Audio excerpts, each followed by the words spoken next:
باقاعدہ اس میں تفصیل پھر ایک جو وزیر خارجہ نے بات کی ہے اس کی تفصیل جو ہے وہ عالمی میڈیا میں باقاعدہ رپورٹ ہوئی ہے، اور یہ بھی بتایا گیا ہے کہ افغانستان نے 2003 میں تمام قسم کے امتیازی سلوک کے خاتمے کے بین الاقوامی کنونشن پر دستخط کیے تھے۔ اب افغانستان کی طالبان حکومت کو کسی بھی ملک نے باقاعدہ طور پر تسلیم نہیں کیا۔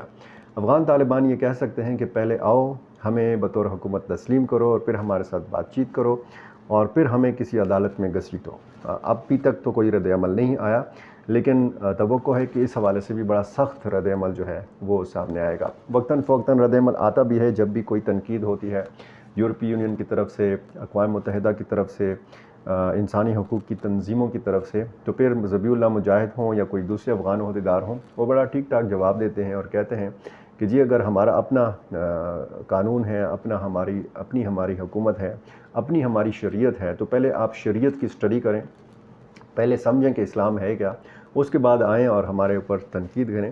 اب افغانستان کے طالبان کی جو پالیسیز ہیں ان پر افغانستان کے اندر بھی ظاہر ہے کہ ایسے لوگ ہیں کہ جو طالبان کی پالیسیز سے اتفاق نہیں کرتے۔ افغانستان کے باہر جو افغان طالبان کے مخالفین ہیں وہ بھی انہی حوالوں سے انہی چیزوں کو جواز بنا کر افغان طالبان کو تنقید کا نشانہ بناتے رہتے ہیں۔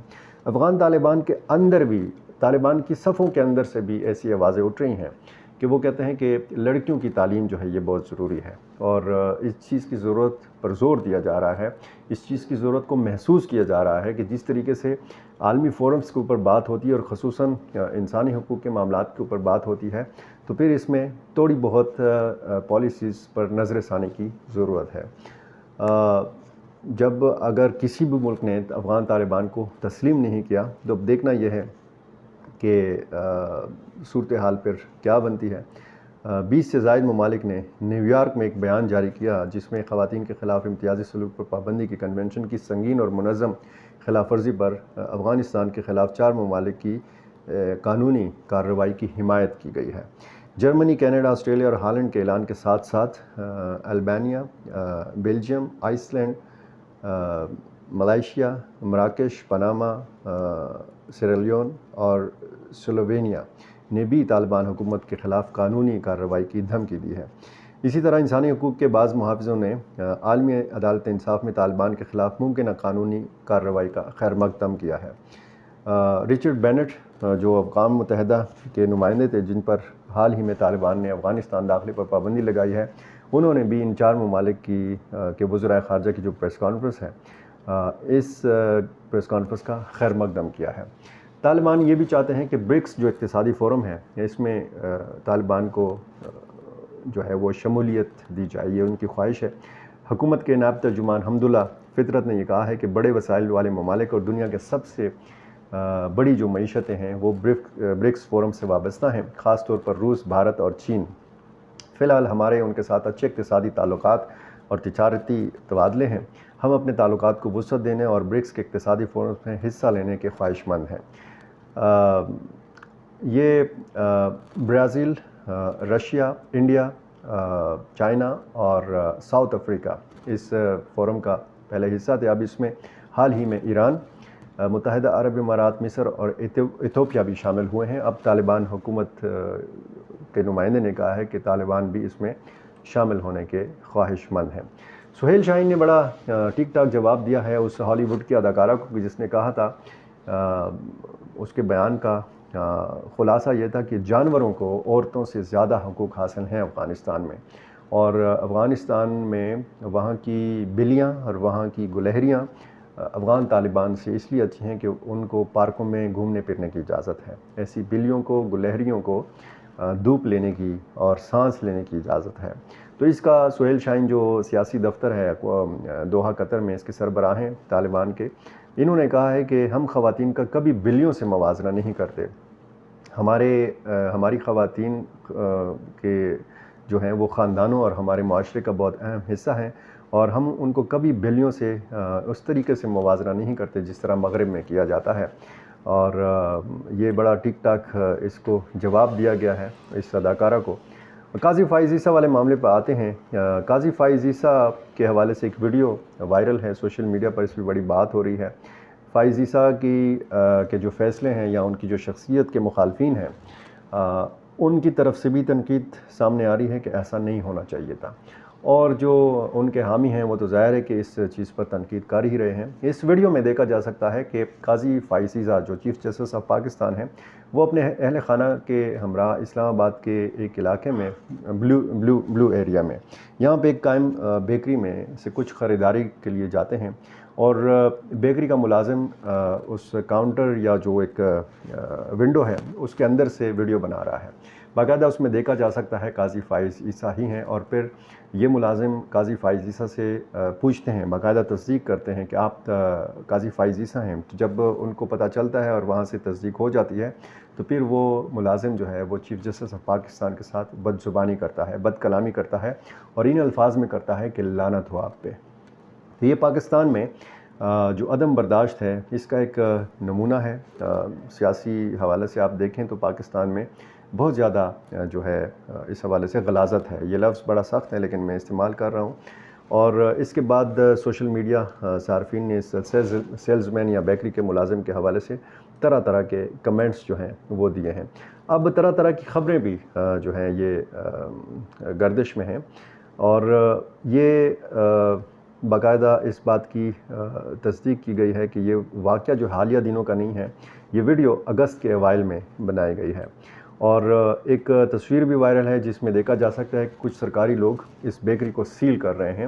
تو ایسی بھی کوئی بات نہیں ہے، اس چیز میں بھی کوئی صداقت نہیں ہے۔ کمپنی ذرائع نے بتایا ہے کہ اسلام آباد کے سیکٹر F6 میں کمپنی کی ایک برانچ کو رواں برس جولائی میں CDA نے انتظامی معاملہ پر چند گھنٹوں کے لیے سیل کیا تھا، جو اس واقعے سے کم از کم 15 دن پہلے کا واقعہ ہے، اور اس کا اس ویڈیو والے معاملے سے کوئی لینا دینا نہیں ہے۔